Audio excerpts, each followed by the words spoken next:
Storm creating major challenges for drivers across the state. Western Mass News checked in with Interstate Towing to see how the storm compared to others that they've dealt with this season. And Western Mass News reporter Reagan Stoddard reports after checking in with Interstate Towing in Chicopee. The last 48 hours have been bad. After a significant amount of snow hitting Western Mass Saturday night into Sunday morning, which was then followed by some rain, residents across the Bay State saw nothing but ice Monday morning, many of them relying on companies like Interstate Towing for help. There's no catching up to it. Everything is glazed ice over. Stephen Gonaville, the Interstate Towing general manager, says this winter storm in particular is taking a toll on his staff with nonstop calls and rough conditions. So many cars broken down, stuck on the side of the road.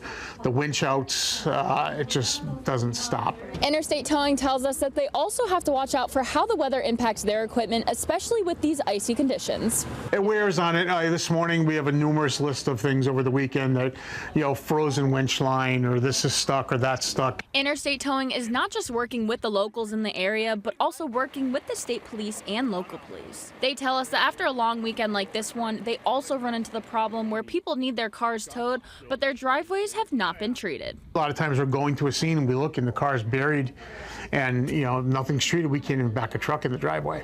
The icy conditions across the map created ideal conditions for accidents, with the Massachusetts State Police reporting 497 crashes just from this weekend. Interstate Towing urges residents to take it slow to avoid any mishaps when on the road. Reporting in Chicopee, Reagan Stoddard, Western Mass News.